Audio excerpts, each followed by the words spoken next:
Good morning बच्चों। कौन सी class है? आज हम हिंदी की क्लास में एक मॉडल पेपर सॉल्व करेंगे। ये 2023 में जैसे कि इसमें स्क्रीन पे शो हो रहा है 2023 का पेपर है। तो इसमें क्लास सभी बच्चे 12th की क्लास चल रही है। ये 2023 का 12th का मॉडल पेपर है। आज हम इसे सॉल्व भी करेंगे और सॉल्व करते करते साथ साथ हम ये भी सीखेंगे कि किस प्रश्न का उत्तर हमें कॉपी में किस प्रकार से लिखना चाहिए। ये बहुत बड़ी बात होती है। बहुत से बच्चे आंसर तो जानते हैं पर थोड़ा मेथड उन्हें लिखने का नहीं पता होता, जिस कारण से वो कुछ मिस्टेक्स कर देते हैं और उस मिस्टेक्स के कारण से वो उतने मार्क्स प्राप्त नहीं कर पाते हैं जितने उन्हें मिलने चाहिए। बहुत इंपॉर्टेंट चीज़ है, हमें प्रश्न का उत्तर किस प्रकार से देना चाहिए, किस प्रकार से हम अपनी कॉपी में सॉल्व करें। कुछ बातों का हमें ध्यान रखना होता है क्वेश्चन पेपर करते समय, और क्वेश्चन पेपर करने से पहले हमें अपने आप को प्रिपेयर करना होता है। सभी बच्चे जब बोर्ड में अपियर होते हैं, हालांकि वो 10th का एग्जाम देके आ चुके होते हैं, पर फिर भी एक बोर्ड का डर बच्चों के मन में हमेशा विद्यमान रहता है। एक घबराहट सी रहती है, स्वाभाविक सी है ये। पर अगर ये घबराहट हम पर हावी हो गई तो ये हमारा बहुत बड़ा नुकसान करा देती है बच्चों। हमें इस घबराहट को दूर करना होगा। उसके लिए हमें अपने अंदर कॉन्फिडेंस विकसित करना होगा।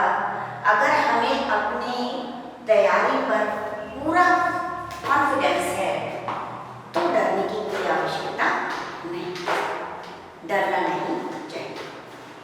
सबसे पहले तो हम अपने मन को ये समझाएं कि हमने बहुत अच्छा तैयारी कर ली है, अब हम अपना बेस्ट दे के आएंगे। डरने की कोई जरूरत नहीं है, डरना नहीं है। अगर हमने अपने मन को ये बात समझा ली तो फिर हमें समझ लीजिए हमने बोर्ड का पेपर 50% तो बाहर ही सॉल्व कर लिया। बहुत निश्चित होकर क्लासरूम में जाना है, आराम से अपनी सीट पर बैठना है। सीट पर बैठने के बाद सबसे पहली बात बच्चों ध्यान रखनी होती है कि हम अपनी सीट के नीचे, अपनी सीट के आगे वाले बच्चे की सीट के नीचे, पीछे और राइट और लेफ्ट, दाएं और बाएं दोनों तरफ हमें गौर से चेक कर लेना चाहिए कि कहीं कोई पेपर, कहीं कोई ऐसी चीज जिसके कारण से हम किसी परेशानी में घिर जाए, ऐसी तो नहीं पड़ी।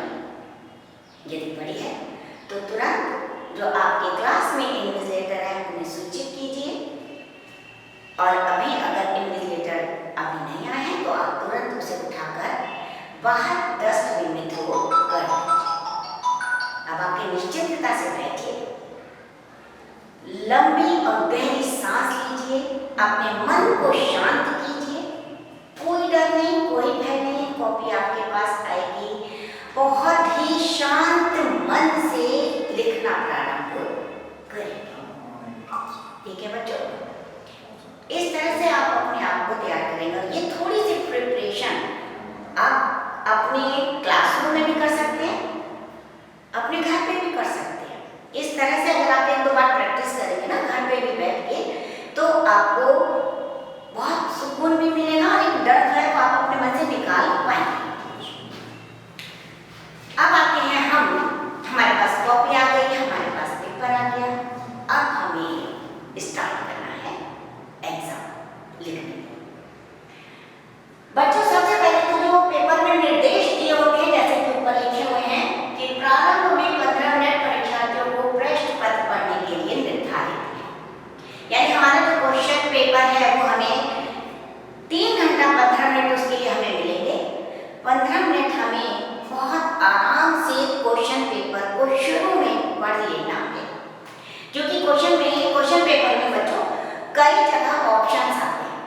हमें सेलेक्ट करना होता है कि दो में से कि ये करना है या ये करना है। उसके लिए हमें पहले से उसे बहुत अच्छे से पढ़ लेना चाहिए क्वेश्चन को, और अपने आप में उसके हर प्रश्न के उत्तर को मन में ले लीजिए कि इसका प्रश्न ये है। जब हमने देखा कि हमने जिस भी खंड के क्वेश्चन को अच्छे से सॉल्व कर लिया है, हमें याद है, हम उसी को करेंगे। इसकी तैयारी के लिए हमें पहले 15 मिनट सरकार के द्वारा दिए गए हैं। ये बहुत अच्छी बात है कि हमें अपने क्वेश्चन पेपर करने के टाइम में से इस समय को नहीं निकालना है।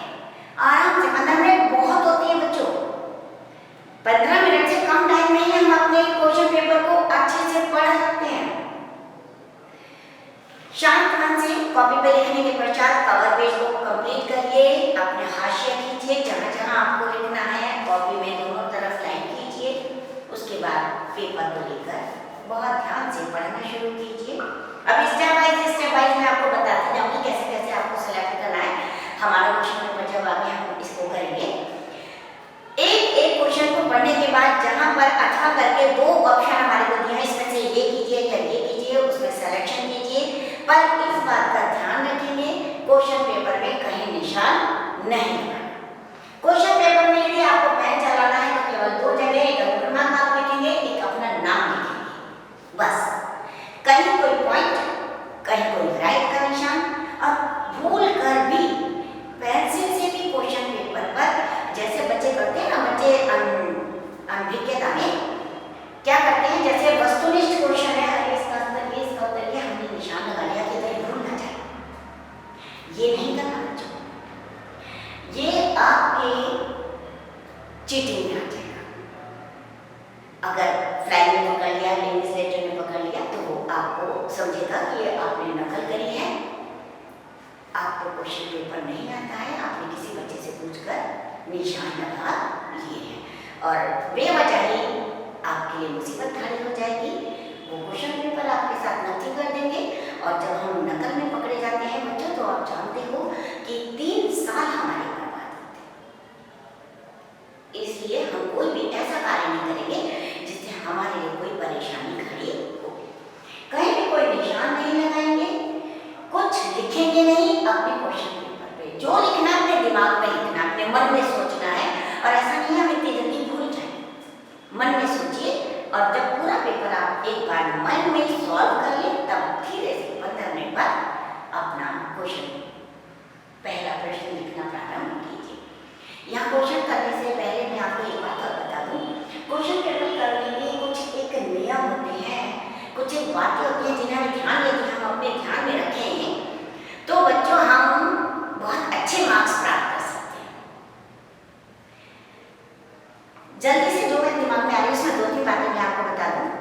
एक तो हमें राइटिंग पर बहुत ध्यान देना होगा, लेखन हमारा बहुत अच्छा होना चाहिए, बहुत सुंदर हमारा अगर राइटिंग है तो बहुत ही अच्छी बातें कहना ही क्या।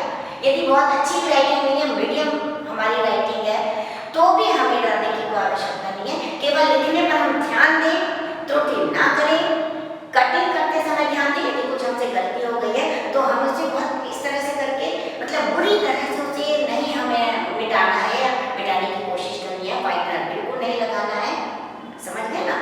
आप उसे धीरे से काटिए, 1 या 2 लाइन से काट दीजिए और उसके आगे लिख दीजिए। साफ सुथरा आपकी कटिंग भी नजर आनी चाहिए। शब्दों से शब्दों के बीच में गैप होना चाहिए। कुछ बच्चे मैंने देखा वो बिल्कुल मिला मिला के लिख देते हैं, इतना सा डिस्टेंस छोड़ते हैं, पता ही नहीं चलता एक शब्द से दूसरा शब्द कहाँ कटा हुआ है, एक ही शब्द है या ये इतना लंबा पूरा अलग अलग शब्द है, पता ही नहीं चलता। अगर हम थोड़ा सा ध्यान दें शब्दों के बीच में, देखो इसमें भी प्रिंट है, शब्दों के बीच में थोड़ा सा गैप हुआ है, आप उसे थोड़ा सा ज्यादा गैप दे लें, सुनना लगेगा। मीडियम टाइप की जो राइटिंग होती है, जो बहुत ज्यादा साफ सुथरी नहीं होती, बहुत ज्यादा बुरी भी नहीं होती है, वो बच्चे भी अगर थोड़ा सा गैप देकर लिखें तो आपकी जो लेखन है वो अलग ही स्पष्ट नजर आएगा। कटिंग बिल्कुल सावधानी पूर्वक कीजिए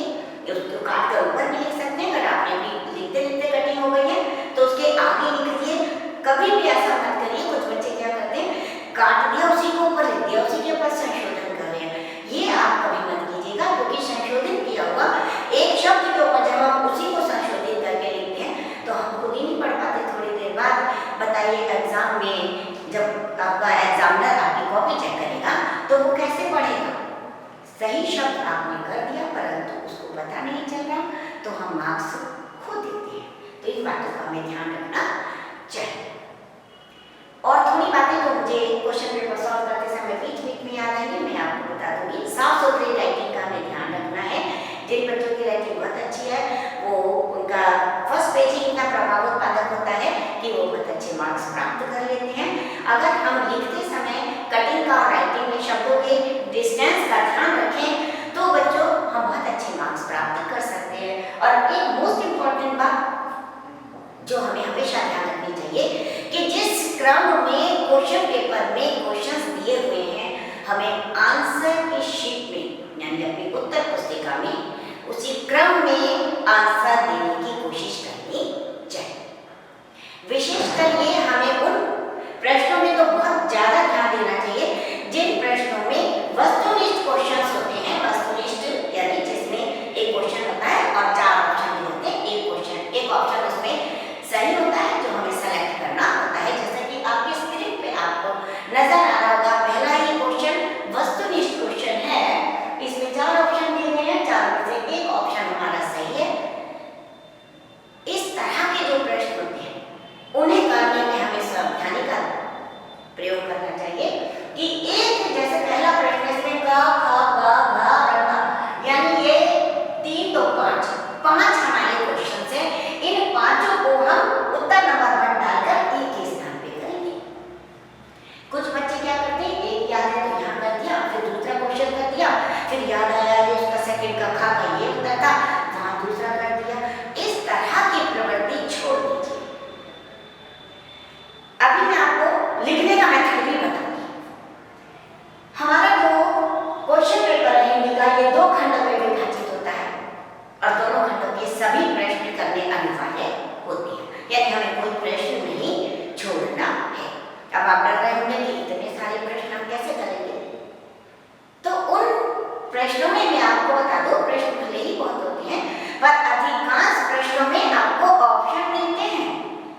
एक प्रश्न देकर आपको करने को नहीं कहता है, वो आपको कई क्वेश्चंस होते हैं। जैसे गद्यांश का प्रश्नों का उत्तर देना है, पद्यांश के प्रश्नों का उत्तर देना है, हमारा जीवन परिचय है, हमारी कथा भारती है, कहानी के जो हमारे क्वेश्चन है, हमारी जो सांस्कृतिक दर्शिका है उसके श्लोक या उसका गद्यांश का अनुवाद, ये कई प्रश्न होते हैं। हमारा जो खंड का है इन सब में हमें ऑप्शन मिलते हैं।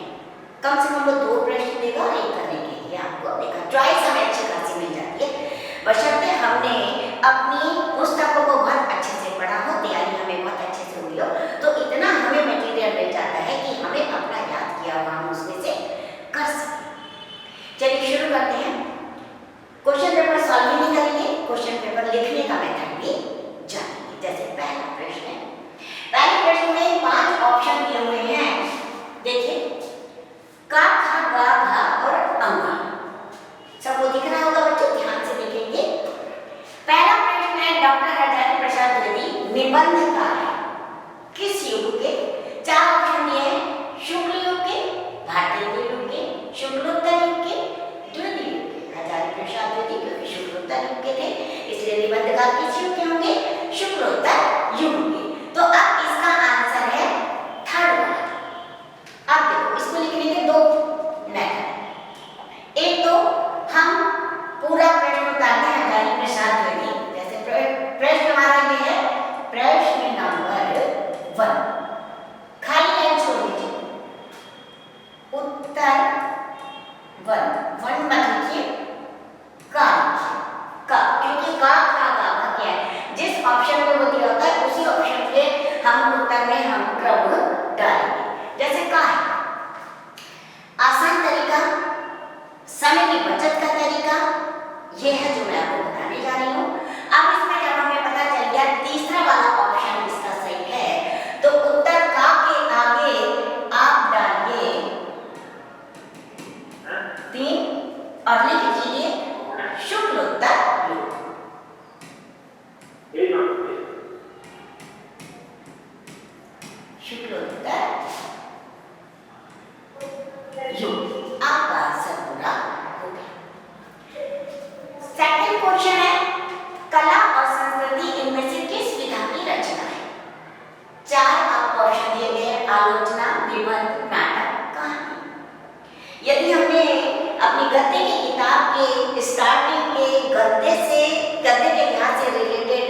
सभी प्रश्नों को अच्छे से याद किया होगा।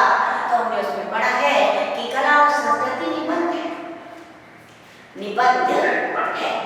तो उस कैसे किया उसको, खा, क्योंकि ये खा वाला क्वेश्चन में हमें उत्तर मिला सेकंड वाला। आप डाल दीजिए सेकंड और लिख दीजिए सेकंड क्या है, अभी मैंने आपको बताया निबंध। इसी तरह से हम आगे उसके उत्तर करते चले जाएंगे। आप देखेंगे यदि हम इस पांचों क्वेश्चन के आंसर आते हैं तो मात्र 2 मिनट हमें लगता है इस प्रश्न को सॉल्व करने के लिए। हाँ, एक बात और बता दूं मैं आपको, हमें क्वेश्चन पेपर करते समय टाइम मैनेजमेंट बहुत अच्छे से ध्यान में रखना है। पहले माइंड में बसा लेना है 3 घंटे में मिलेंगे, 3 घंटे में हमें लास्ट के 15 मिनट हम अपने पूरी कॉपी को पढ़ने के लिए सेव करके रखेंगे। इसका मतलब है हमें जो क्वेश्चंस करने हैं यानी अपना जो पेपर सॉल्व करना है उसके लिए हमें कितना मिनट लगा, 2 घंटे 45 मिनट। 2 घंटे 45 मिनट में हमें पेपर सॉल्व कर लेना है और निर्धारित करना है हमें किस प्रश्न के आंसर में हमें कितना समय लगाएंगे, जिससे कि हमारा 2 घंटे 45 मिनट में पूरा का पूरा पेपर सॉल्व हो जाए। क्योंकि कुछ क्वेश्चन इसमें लिखने वाले भी आएंगे, ऐसे नहीं आएंगे कि छोटे छोटे क्वेश्चन है। तो हमें जो हमारे वस्तुनिष्ठ क्वेश्चन हमें मिलेंगे उन वस्तुनिष्ठ क्वेश्चंस में से बहुत कम समय लगाना है। जैसे हमारे 5 मिनट अगर हमें सब के आंसर आते हैं तो फटाफट उत्तर लिखते चले जाएंगे। घा और ये हमारे क्वेश्चन हो गए, हम पहले लगा के रख देंगे, फटाफट इसमें उत्तर लिखते चले जाएंगे। सपोज करो हमें इसका कोई उत्तर, जैसे हमारा समझो हमें घा का उत्तर नहीं आता, हम क्या करेंगे घा उत्तर देंगे, घा की लाइन स्पेस छोड़ देंगे और नेक्स्ट आंसर को यहाँ लिख देंगे। यदि हमें बाद में इसका उत्तर याद आ जाता है तो हम यहीं पर उसका उत्तर लिखेंगे। ऐसा नहीं करेंगे कि यहाँ हमने स्पेस नहीं छोड़ा और हम आगे पहुँच गए, दूसरा क्वेश्चन कर लिया, तीसरा क्वेश्चन कर लिया, अब हमें ध्यान आया इस प्रश्न के घा का ये उत्तर था, चलिए यहाँ लिख देते। वो बड़ा गड़बड़ होता है, उससे हम कभी कभी अपने मार्क्स यानी यदि हम घुसा के लिख देते हैं, हम उसे स्पष्ट कहीं लिखते तो बड़ी प्रॉब्लम होती है उस आंसर को के मार्क्स प्राप्त करने में। जैसे माइंड से नहीं उतर जाए ना उसे दिखा हुआ, जो कि बच्चे लिखने में बिल्कुल स्पष्टता नहीं रखते। इसलिए मैं आज आपको क्वेश्चन पेपर लिखते समय किस प्रकार से हमें लिखना उसे इसका ध्यान रखना है, बात को बताऊंगी। हमने 5 क्वेश्चन कर लिए, 5 क्वेश्चन करने के बाद हमारा नेक्स्ट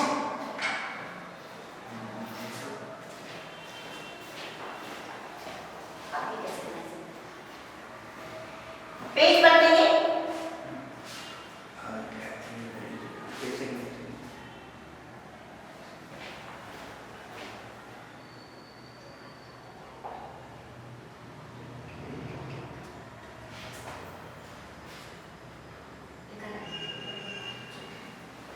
नेक्स्ट पढ़ाएंगे। पहले वाले में 2 थे, पहला और दूसरा। 5 क्वेश्चन पहले वाले में थे काका गंगा मंगा, जो हमारे गद्य के इतिहास से रिलेटेड थे, और उसका जो दूसरा क्वेश्चन है ये हमारे पद्य के इतिहास से संबंधित है। पद्य के इतिहास वाले में जब हम अपना पद्य का इतिहास पढ़ते, काव्य पढ़ते, पद्य मतलब काव्य का इतिहास पढ़ते, तो उससे पहले उसकी पूरी हिस्ट्री दे रखी है, उसमें वस्तुनिष्ठ क्वेश्चन दे रखे हैं। आपकी पुस्तक जो है उस पुस्तक में आप सभी प्रश्नों के उत्तर यदि अच्छे से याद कर लेंगे तो उसी में से आपको क्वेश्चंस प्राप्त हो जाएंगे। बहुत रेयर होगा जो इधर उधर से कहीं आए, क्योंकि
ऑप्शन में ये डाल दिया पहला, दूसरा, तीसरा, चौथा, ये नहीं, हम उस उत्तर को लिखेंगे, उसे उत्तर को हमें लिखना चाहिए। यदि हम अच्छे से पेपर करना चाहते हैं या हम पेपर करते समय ये प्रदर्शित करना चाहते हैं कि हमने डीपली पढ़ा है, अच्छे से पढ़ा है, अच्छे से समझा है क्वेश्चन के पेपर के क्वेश्चंस के आंसर को कैसे हमें देना है, ये हमारे टीचर ने समझाया है, आपके टीचर्स ने भी समझाया ही होगा, तो उसको हमें समझाया, ऐसे ही हम आंसर नहीं दे रहे, समझ गए ना? तो हमें इसके आगे लिखना पड़ेगा बच्चों। चौथा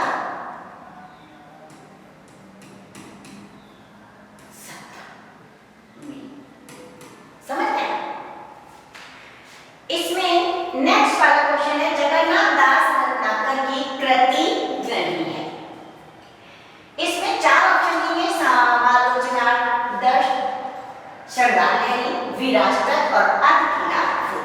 जब हमने जगन्नाथ दास रत्नाकर का जीवन परिचय पढ़ा है तो हमने उसमें पढ़ा है कि समालोचना, दर्श, श्रृंगारलहरी, विरासत जगन्नाथ दास रत्नाकर की कृतियां हैं। अब बचा अर्थकीला फूल, तो कौन सी की कृति नहीं है? अर्थकीला फूल। तो क्या डालेंगे? खा के आगे चौथा ऑप्शन ठीक है ना इसमें? चौथा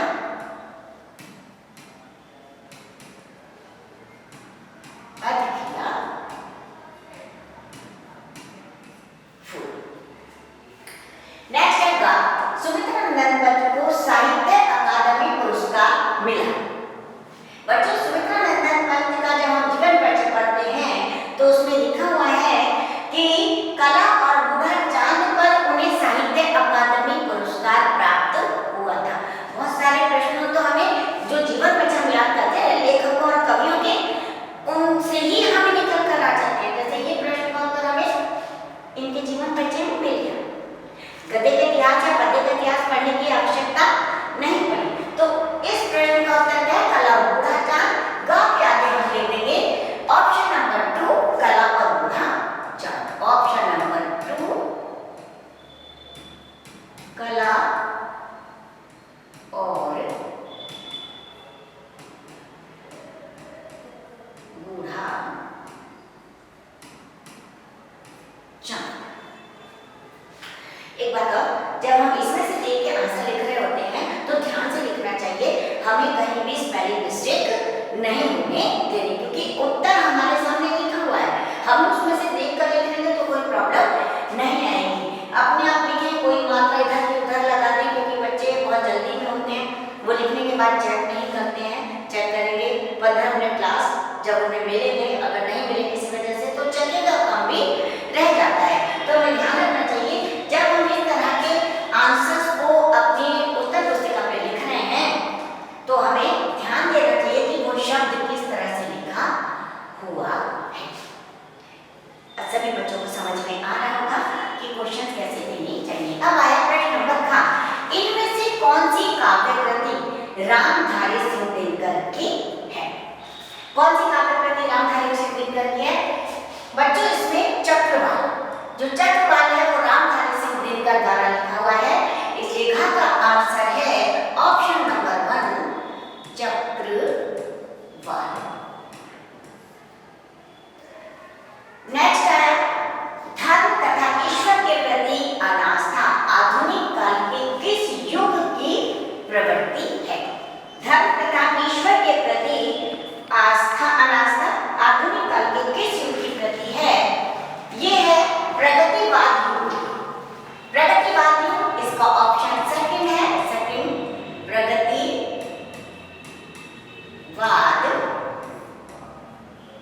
युग। ठीक है, अब हमने पहला और दूसरा प्रश्न सॉल्व कर लिया।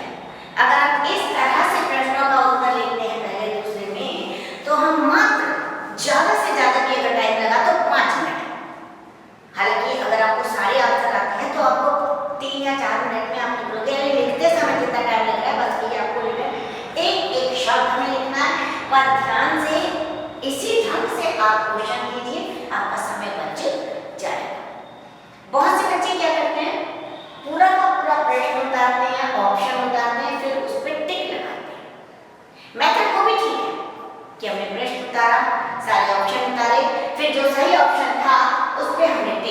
लगा दिया। जैसे हमने लिख दिया सुमन राजी की कविता है किस सप्तक में संकलित है और चारों ऑप्शन 1 2 3 करके 4 करके उतार दिए। जो सही था उसके आगे हमने जैसे चौथा तार सप्तक तक टिक लगाया और उसे इन्वर्टेड कॉमास में बंद कर दिया या पैरा उसमें बंद कर दिया कॉमा में। अब आंसर तो ये ठीक है बेटा, हमने बड़ा स्पष्ट लिख दिया, पर इसमें समय हमारा ज्यादा लगेगा क्योंकि हमें 5 क्वेश्चन उतारने फिर उसके सारे ऑप्शन उतारने फिर उसका आंसर टिक करना, टाइम तो लगेगा नहीं लगाना। और एग्जाम में हमें सबसे ज्यादा ध्यान रखना है समय हम कैसे बचा सकें ताकि हमारा कोई भी क्वेश्चन छूटे ना। इसलिए आप इस मेथड का यदि प्रयोग करते हैं तो आप बहुत सारा टाइम बचा सकते हैं। इसे आप 3-4 मिनट में पूरा कर रहे हैं, उसे आप 10 या 15 मिनट लगा रहे हैं लिखने में, तो बताइए अगर आपने 10 मिनट सेव करी तो 10 मिनट में तो हमारा नेक्स्ट क्वेश्चन हो जाएगा। समझ गए ना? चलिए, आशा करती हूँ कि आप लोगों को पहला और दूसरा प्रश्न समझ में आ गया होगा कि कैसे उसे लिखना है। इसके लिए मैं आपको बता दूं, आपकी जो पुस्तक है हिंदी की उसमें गद्य के निबंध शुरू होने से पहले गद्य के इतिहास से रिलेटेड वस्तुनिष्ठ बहुत सारे प्रश्न दिए हुए हैं। उसी प्रकार से काव्य का भाग शुरू होने से पहले काव्य के इतिहास के यानी पद्य के इतिहास के बहुत सारे वस्तुनिष्ठ क्वेश्चन दिए हुए हैं, वो हमें बहुत ही ध्यान से याद करने होंगे। अब तक तो आप लोगों ने तैयारी कर भी ली होगी बहुत अच्छे से क्योंकि अब आपका एग्जाम का टाइम नजदीक है। इस समय तो आपका रिवीजन चल रहा होगा जहाँ तक मैं समझती हूँ। फिर भी यदि किसी बच्चे की तैयारी नहीं हुई है तो उसे भी घबराने की जरूरत नहीं है। अभी आपके पास 1 महीना है, आप उस 1 महीने को बिल्कुल ही खेल कूद छोड़कर फोन छोड़कर यदि आप अपनी पढ़ाई शुरू कर देते हैं तो भी आप बोर्ड के एग्जाम में पास हो सकते हैं। डरने की उन बच्चों को भी आवश्यकता नहीं है, बस थोड़ा संजीदा होना है, थोड़ा सा अपने मन पर नियंत्रण रखना है और ये सोचना है कि हमने अभी तक बहुत सारा समय बर्बाद कर दिया, अब एक समय एक मंथ को यदि हम पढ़ाई में लगा देते हैं और मनोयोग से पढ़ते हैं तो हम पास हो जाएंगे। ये मन में धारण करके आप अगर तैयारी करते हैं तो भी आप अभी पीछे नहीं पकड़ सकते हैं समय। हाँ, जिन बच्चों ने तैयारी कर लिया वो बहुत ही अच्छे बच्चे हैं और बहुत ही प्रशंसा के पात्र हैं वो बच्चे, उनकी मैं प्रशंसा करूंगी जिनकी पूरी तैयारी हो गई है। और इस समय जो लोग